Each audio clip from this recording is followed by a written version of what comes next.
The television studio hums with a nervous energy, a place of bright lights, cold metal, and the restless murmur of a live audience. At the center of it all, two worlds were about to collide. On one side sat Vanessa Cross. Her name was famous across the nation. She was the queen of confrontation, a journalist known for her sharp mind and even sharper tongue. Her show was an arena, and her guests were often thrown to the lions. She held her question cards like a weapon, her smile painted on, but her eyes held the glint of a predator. On the other side, in a simple wooden chair they'd brought in just for him, sat Pope Leo XIV. He seemed a universe away from the flashing cameras and the digital screens behind him. His white robes were a stark contrast to the dark, modern set. He didn't look at the cameras, but at the people in the audience, his gaze filled with a quiet calm that seemed to ripple through the noisy room. The crowd was a mix of believers, holding rosaries and small crosses, and skeptics who had come to see Vanessa finally meet her match, or to watch a good man be torn apart. Vanessa leaned forward, her voice cutting through the silence. "Your Holiness," she began, the title dripping with a hint of sarcasm. "Welcome. My show is a place for hard questions and uncomfortable truths. In a world driven by facts and figures, many would say that faith is a thing of the past, a comfort for the weak. Why are you here? What could you possibly say to a world that has stopped listening?" The silence in the studio was absolute. The challenge had been made. The first stone was thrown. Everyone held their breath, waiting for the Pope's response. He simply looked at her, a gentle, unbothered smile gracing his lips, as if she hadn't asked a question, but offered him a cup of tea. "But before we dive in, tell me where you're watching us from, and may God bless you wherever you are." "Now let's begin." Pope Leo did not answer her question directly. Instead, he answered the silence itself. His voice was not loud, but it filled the entire studio, calm and clear. "A world that has stopped listening," he said softly, "is the one that most needs to be spoken to, my child. Not with anger, but with love. I am not here because I think the world is weak. I am here because I know it is strong. Strong enough to find its way back home." The audience seemed to breathe a collective sigh of relief. A warmth spread through the room that had nothing to do with the studio lights. But Vanessa Cross was not moved. She saw his gentle answer not as a bridge, but as a wall she had to break down. She tightened her grip on her cards, her smile becoming a thin, sharp line. "A lovely sentiment, Your Holiness," she shot back, her tone dripping with ice. "But love doesn't fill an empty stomach. Let's talk about something more tangible: wealth.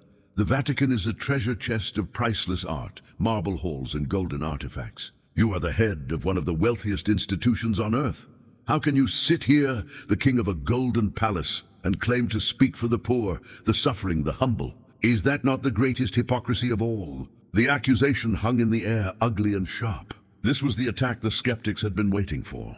The Pope looked down at his own hands resting on his lap. They were the hands of an old man, wrinkled and simple.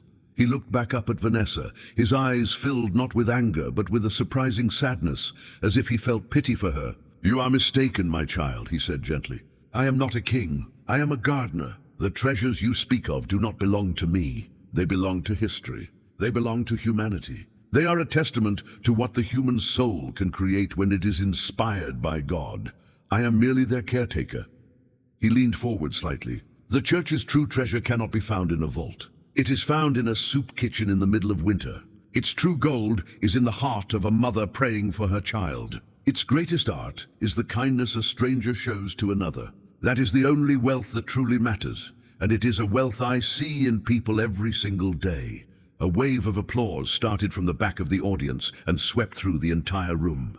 Vanessa's smile faltered. Her direct assault had been turned back on her, and she was left holding a pointless weapon. She could feel control slipping, and for a woman like Vanessa Cross, that was an unforgivable sin.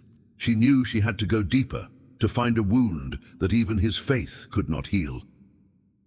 The applause slowly faded, but the warmth in the room remained, a direct challenge to the coldness of Vanessa's interview. She looked down at her notes, but she wasn't reading them. She was regrouping, searching for a new line of attack. The broad strokes weren't working. Attacking the church, its wealth, its relevance, he had deflected it all with a gentle wisdom that made her look foolish. She realized then that to break him, she couldn't attack the crown. She had to attack the man who wore it. When she looked up, her professional smile was gone completely. In its place was a chillingly calm, surgical expression. Her voice, when she spoke, was low and deliberate, each word a carefully chosen poison dart. "Before you were Pope Leo XIV, she began, the silence in the studio becoming heavy and thick. "You were just a man, and that man, I've read, suffered a great loss, a personal tragedy. Someone you loved, gone in an instant. A pain that would shatter any normal person." The audience shifted uncomfortably. This was different. This was not about theology or politics. This was cruel. Vanessa leaned in, her eyes boring into his. "So my question is this, Your Holiness. Where was your loving God on that day? How can you sit here and preach about a divine plan when you have been a victim of such random, pointless cruelty? How can you tell people to have faith when the heavens were silent for you in your darkest hour?" She paused, letting the venom sink in before delivering the final blow.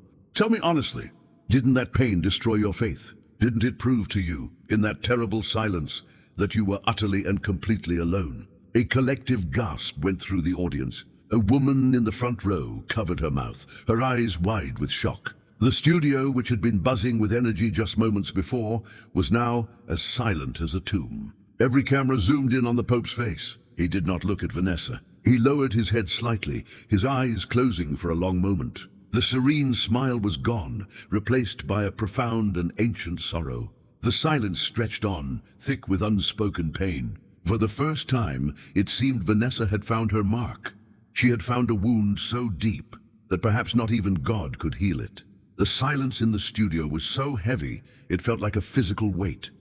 Vanessa Cross watched him, her expression a mixture of triumph and anticipation. She believed she had finally broken through his serene facade. She had made him mortal. After what felt like an eternity, Pope Leo XIV slowly lifted his head. His eyes were not filled with anger or weakness. They were filled with a deep, knowing sadness. When he spoke, his voice was just a whisper, but it carried to every corner of the room. "Yes," he said, his gaze meeting hers directly. "You are right. The pain was everything you said it was. A void, a bottomless pit of grief, and the silence from heaven. It was deafening." He paused, letting his own words hang in the air, validating the core of her attack. "In that moment, the faith I once had, the simple faith of a young man who believed that life was fair, that faith was completely and utterly destroyed." Vanessa blinked, taken aback. This was not the answer she expected. The Pope continued, his voice gaining a quiet strength. "For a long time I was lost in that darkness. I was angry. I felt abandoned. I felt exactly what you said. Alone." He looked beyond Vanessa to the faces in the audience. "But it is in the deepest darkness that we learn the true nature of light. My old faith had to die for a real one to be born. I learned that faith is not a contract with God where he promises us a life without pain. That is not faith. That is a transaction." He leaned forward, his eyes locking with Vanessa's once more. "Faith is not a shield that stops the arrows of suffering from hitting us. It is a light we carry inside of us after we have been wounded. It is the strength to get up one more time. It is the whisper in the heart of the storm that says, 'You will endure.' God was not absent in my pain. He was present in the love of the friends who sat with me in silence, in the strength I found to take one more breath. That, my child, is where he lives. Not in the absence of our suffering, but right in the middle of it." A quiet sob could be heard from someone in the audience. A man in the back row wiped a tear from his cheek. Vanessa Cross was speechless. Her cruelest weapon had been taken from her hands, and in its place, the Pope had offered a lesson on the deepest mysteries of life and loss. For the first time, her analytical mind had no reply. Her armor had been pierced not by force, but by a truth so profound it left her completely exposed. Vanessa Cross sat in stunned silence. The air in the studio had changed completely. The interview she had so carefully constructed, designed to be a takedown, had transformed into something else entirely. It was no longer a battle of wits. It was a quiet sermon, and she was not the one in control. She scrambled to regain her footing, fumbling with her question cards, her professional composure shattered. She had to pivot, to change the subject, to move away from the dangerous ground of genuine human emotion and back to the cynical world she understood. She forced a tight, brittle smile onto her face. "A fascinating perspective on personal grief, Your Holiness," she said, her voice a little too sharp. "But this is not a show about personal philosophy. Let's talk about the real world." She straightened her shoulders, trying to project the authority she felt slipping away. We live in an age of progress, of constant change, of information moving at the speed of light. You are, and please forgive my bluntness, an old man leading an ancient institution. You speak of things like sin and salvation to a generation that has apps for everything. Her tone was mocking, dismissive. Don't you ever fear that you are becoming simply irrelevant? A relic from a bygone era. Doesn't it keep you awake at night? The thought that the world is simply moving on, leaving you and your church behind like a fossil in a museum. She leaned back, confident that this question at least was unanswerable. She had cornered him with the undeniable march of time itself. But Pope Leo XIV did not look offended. He did not look worried. Instead, a gentle, knowing smile spread across his face, as if she had just told him a simple, amusing joke. He looked at her, then at the bright lights, the giant cameras, and the anxious faces of the producers behind them. He seemed to be looking at the entire frantic modern world she was describing. And he just smiled, a quiet, peaceful expression that held no trace of fear. The audience waited, captivated, sensing that another profound truth was about to be delivered. The Pope's smile remained, a beacon of tranquility in the high-tech, high-stress environment of the studio. He let Vanessa's question about relevance hang in the air for a moment, letting its sharp edges soften before he responded. "My child," he began, his voice gentle, "allow me to ask you a question. Have you ever sat and watched a sunset?" Vanessa was visibly caught off guard. The question was so unexpected, so far removed from her line of attack, that she could only blink in confusion. A sunset?" she stammered. "What does that have to do with anything?" "Everything," the Pope replied, his smile widening. "Every day, God paints a masterpiece across the sky as the sun goes to rest. It is filled with colors that no human artist could ever perfectly capture. It is a moment of profound beauty and peace. Now tell me, has anyone, in all of human history, ever looked at that magnificent sight and called it irrelevant simply because the night is about to begin?" He let the question sink in. The audience was silent, hanging on his every word. "Of course not," he continued. "In fact, the beauty of the sunset is made even more profound because the darkness is coming. It is a promise, a reminder that the light has not been extinguished, but is only resting, and that it will return without fail in the morning." He looked directly at Vanessa, his eyes filled with a powerful, loving light. "You speak of my age and the age of the church as if it were a weakness, but you see it wrong. We are not a fading light, fearing the darkness. We are the sunset. Our purpose is to show the world the beauty of timeless truth, of unwavering faith, especially when the world feels like it is growing dark. We are here to remind humanity of the promise of the dawn." This time the applause was not just a ripple, it was a tidal wave. The entire studio rose to its feet in a thunderous ovation. People were cheering, some were crying, moved by the simple, undeniable beauty of his words. For the first time in her celebrated career, Vanessa Cross was completely and utterly overwhelmed. The applause was not for a guest on her show. It was a verdict on the show itself. It was a rejection of her cynicism and an embrace of his hope. She looked down at her perfectly ordered question cards, and for the first time she saw them for what they were: flimsy, meaningless pieces of paper. She had run out of questions. She had run out of attacks. She was lost. The sound of the applause eventually softened, fading into a thick, reverent silence. The energy in the room had shifted from confrontation to contemplation. Vanessa Cross was no longer the ringmaster. She was a spectator at her own show. She looked at Pope Leo XIV, but she no longer saw a target. She saw a man whose peace was so profound, so unshakable, that it made her own life's work of doubt and cynicism feel hollow and brittle. All her weapons were broken. All her strategies had failed. She slowly placed her stack of question cards on the table beside her. They were useless now. The interview was over. But the conversation was not. One last question clawed its way up from a deep, dark place inside of her, a place she had kept hidden even from herself. It was not a question for her audience or for a headline. It was for her. Her voice, when she spoke, was barely a whisper. It was fragile, stripped of all its former arrogance. But she began, her throat tight with an emotion she couldn't name. "What if you're wrong?" The Pope did not react, his gaze remaining soft and steady. She continued, the words tumbling out raw and unfiltered. "What if the hope, the promise of the dawn? What if it's all just a beautiful story we tell ourselves because we're afraid of the dark? What happens when your time comes? When you close your eyes for the last time, and there's nothing, just emptiness. And what if all of this, your life, your words, what if it all just vanishes? What if no one remembers you? She looked at him, her eyes pleading. What is it all for? If it just ends? The question hung in the air, the most ancient and terrifying question of all. The studio was so quiet, you could hear the faint hum of the lights overhead. Every person in the room, from the believers in the front row to the hardened camera operators, felt the weight of those words in their own hearts. This was the final, desperate challenge, the fear that lies beneath all other fears.